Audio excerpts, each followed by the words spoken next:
Today, I want to talk about why I think that felons in the United States that are free citizens should be able to own guns. And this is something that's probably going to be initially something that you might disagree with me on, but I'm going to elaborate my opinion and maybe you might change your mind.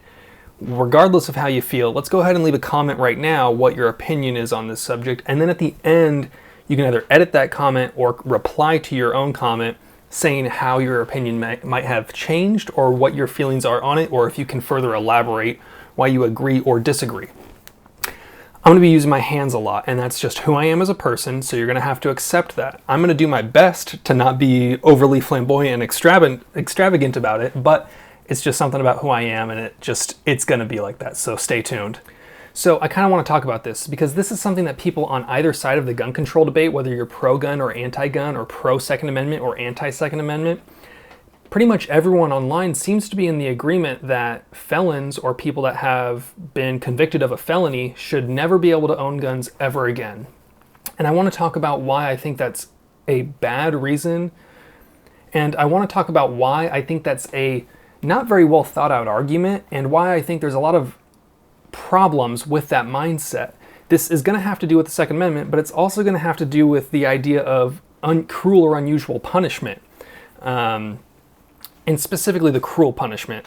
So when you have someone that's been convicted of a felony, typically they're going to go to jail, they're going to serve their time, they're going to pay their debt to society, at which point, when they are done, they should be now considered a normal, free citizen, someone that is able to exercise their rights and live a normal life. However, the problem in the United States, when someone's convicted of a felony, that affects their ability to get a job, that affects their ability to get housing, that affects their ability to live their life in any normal way because of the societal stigma of being a convicted felon. Regardless of whether or not you're a good person at heart, it doesn't matter because it's going to be you're having to answer specific questions on your jobs, on every housing application, and it's going to affect how you live your life.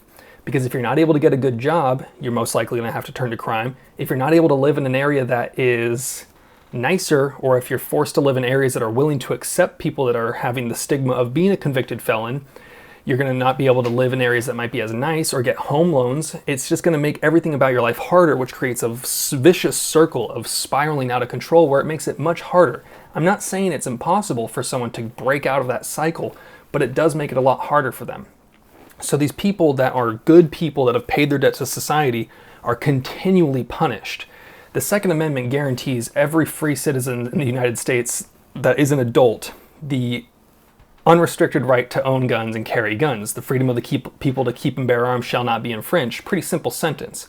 Whether or not you agree with that, I think there is a lot more to it, and we'll get to that in just a second. So on the Second Amendment argument, you have people like the Firearms Policy Coalition who are currently arguing the historical effects and the historical issues with the idea of prohibiting people that are felons from owning guns. In the history of the United States and in England, it's pretty much been consistent that people that are violent or dangerous or deemed to be violent or dangerous by the state or the government, they have typically had their firearms rights removed. However, when you look at what a felony is, you can be people like mortgage fraud, people that have small drug charges from the early 80s, early 70s that are permanently no longer able to own guns. You have people that have been involved in a domestic violence situation 30 years ago, paid their debt to society, and are now fully functioning humans in this society, but they're still restricted from owning guns. An example I have is when I was working at a gun shop, I was selling guns, and this guy who was in his late 60s, early 70s, he wanted to buy a handgun because he no longer felt he was physically strong enough to defend himself in the event that he had a break-in. And he had recently had a scare with a break-in and wanted to get something to defend himself. Now, on the 9th day, we got a letter saying that he was denied, and he was very confused by this. So when he came in, he was talking, and all of a sudden a light bulb clicked on. When he was 18, nearly 50 plus years ago, he was involved in a domestic violence situation where his father was beating his mother, and he got involved in that, and it left a permanent record, which he has now since grown past, totally forgotten about. Nearly 50 years ago, a man who is not a danger to society and is a normal functioning human being was restricted his right to carry a firearm and to own a firearm because of an event that happened 50 years ago to someone who is no longer today a danger to themselves or others. Kind of fucked up, right? You have people that have been convicted of drug charges, which I still think the war on drugs is the biggest failure that the United States has failed to recognize. The fact that we are still talking about weed or just any drug being a criminal act instead of a mental health issue in America, ridiculous. The cops get money from drug busts. The government doesn't want to do shit about it because it's going to affect all of their money coming from big pharma. This is just a conspiracy theory that we could talk about for ages. But the problem is that the war on drugs is a failure that is continuing to harm people for all sorts of reasons.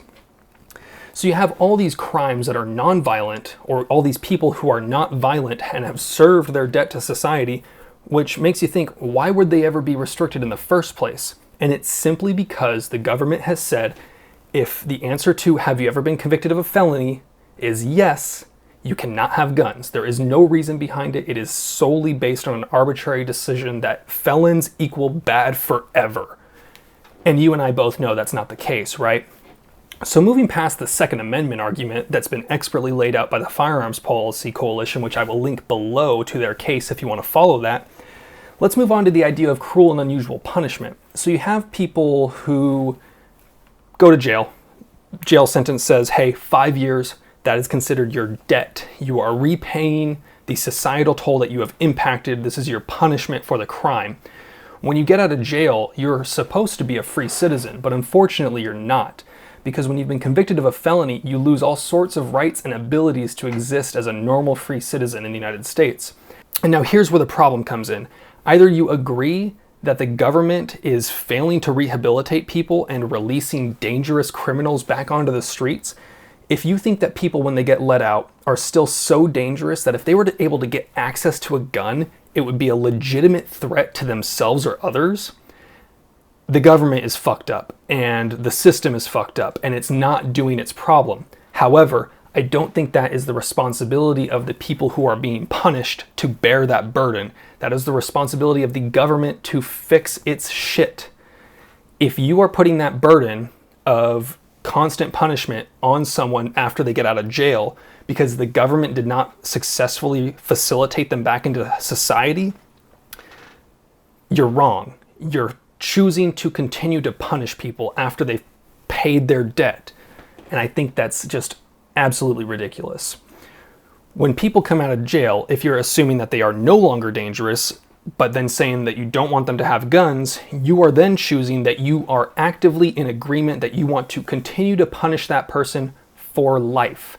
If you believe that someone leaving jail is not dangerous and is no longer a threat to themselves or others, but you choose to restrict them any right, whether it's voting, freedom of speech, freedom of assembly, freedom of religion, whatever it is, if you say that that person, because they were a felon at one point and paid their debt to society, should continue to have any rights restricted from them, you are saying that you want them to be punished indefinitely, which I think is pretty fucked up.